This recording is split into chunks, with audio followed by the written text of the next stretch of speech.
विश्व की कोई भी स्पर्धा हो, पहले दो ही देशों का नाम आता था, अमेरिका और रूस। इस बात पर लंबी चर्चाएं होती थी कि दोनों देशों में ज़्यादा शक्तिशाली कौन है।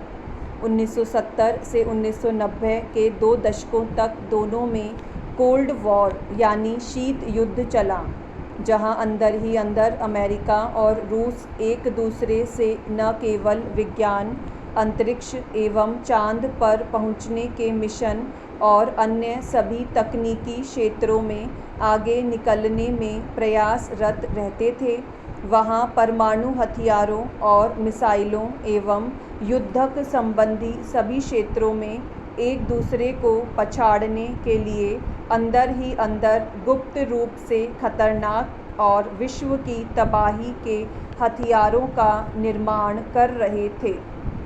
सोवियत संघ के बिखरने के बाद विश्व के समीकरण बदले। पूरा विश्व एक ध्रुवीय हो गया। काफ़ी चुनौतियों का सामना करने के बाद रूस फिर एक बलशाली देश के रूप में उभरा। अमेरिका रूस संबंधों में कई मुद्दों पर तनातनी आज भी चल रही है। यूक्रेन पर हमला कर क्रीमिया में रूस की ओर से 2014 में दखल बढ़ाए जाने के बाद से ही दोनों देशों के बीच रिश्ते काफ़ी निचले स्तर पर पहुंच गए थे।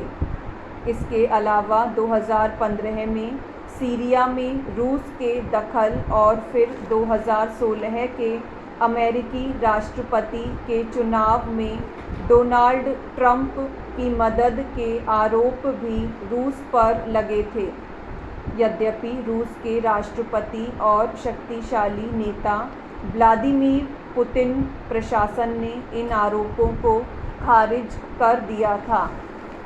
इस वर्ष मार्च में दोनों देशों के संबंध और बिगड़ गए जब अमेरिका के नए राष्ट्रपति जो बाइडेन ने पुतिन को हत्यारा बताया था।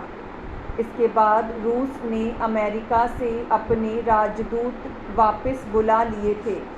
इसके जवाब में अप्रैल में अमेरिका ने रूस से अपने राजनयिक को बुला लिया था।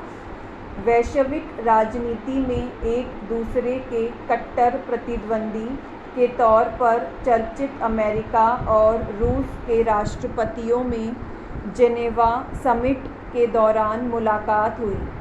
जो बाइडेन और व्लादिमीर में लंबी बैठक को हम दो महाशक्तियों का मिलन कह सकते हैं। दोनों नेताओं की मुस्कुराते हुए हाथ मिलाने की तस्वीरें सामने आई हैं। ऐसे में सवाल तो ज़रूर उठता है कि हाथ तो मिल गए, क्या दिल भी मिलेंगे। हालांकि इस मुलाकात से कोई ज़्यादा उम्मीद तो नहीं रखी जा सकती, लेकिन दोनों देशों में तनाव कम करने की दिशा में इसे बहुत महत्वपूर्ण माना जा रहा है। बाइडेन ने एक दशक में पहली बार रूस के राष्ट्रपति से मुलाकात की है। पिछली बार 2011 में पुतिन से उनकी मुलाकात तब हुई थी जब पुतिन रूस के प्रधानमंत्री थे और बाइडेन अमेरिका के उपराष्ट्रपति।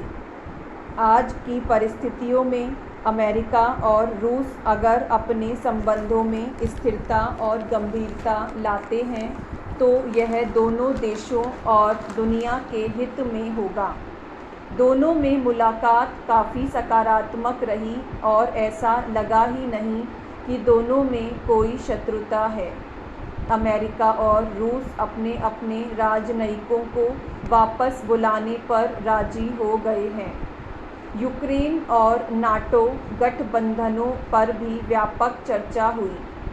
दोनों नेताओं ने साइबर सुरक्षा पर बातचीत की। अमेरिका रूस पर साइबर हमलों के आरोप लगाता रहा है। टेक्सास में अमेरिकी तेल पाइपलाइन पर हमले और रूस के हेल्थ सिस्टम पर हमले की चर्चा करते हुए दोनों देश साइबर सुरक्षा पर आगे भी बातचीत को राजी हुए हैं। पुतिन ने आर्कटिक में रूसी सैन्यकरण को लेकर अमेरिकी चिंताओं को दूर किया। परमाणु स्थिरता पर बात आगे बढ़ी और दोनों आने वाले समय में न्यू स्टार्ट आर्म्स कंट्रोल समझौते में बदलाव के बारे में विचार करेंगे।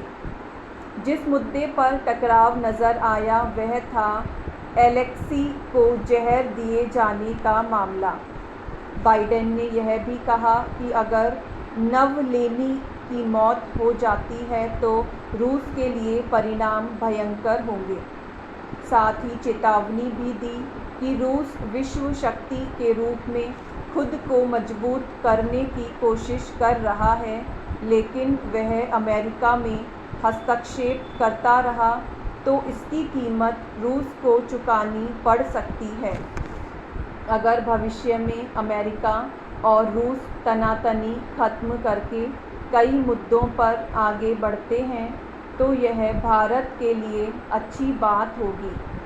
भारत न तो रूस को छोड़ सकता है, क्योंकि रूस हमारा मित्र देश रहा है और हर संकट की घड़ी में उसने भारत का साथ दिया है।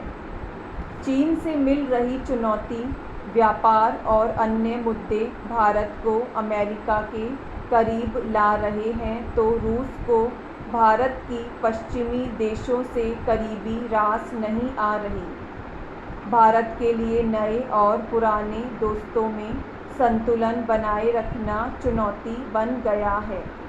अमेरिका भारत पर रूस से S-400 सिस्टम की खरीदारी पर आपत्ति करता रहा है। हथियारों की खरीद के लिए भारत एक बड़ा बाजार है और हथियार खरीद का 56% हिस्सा अब भी रूस से आता है। फिलहाल दो महाशक्तियों नेताओं में सीधा संवाद अपने आप में बड़ी उपलब्धि है। इसमें बहुत रचनात्मकता है। आज की दुनिया में अमेरिका रूस संबंध ज़रूरत भी है। भविष्य में भारत अमेरिका रूस का त्रिकोण बन सकता है। फिलहाल अभी इसे कल्पना ही माना जाना चाहिए।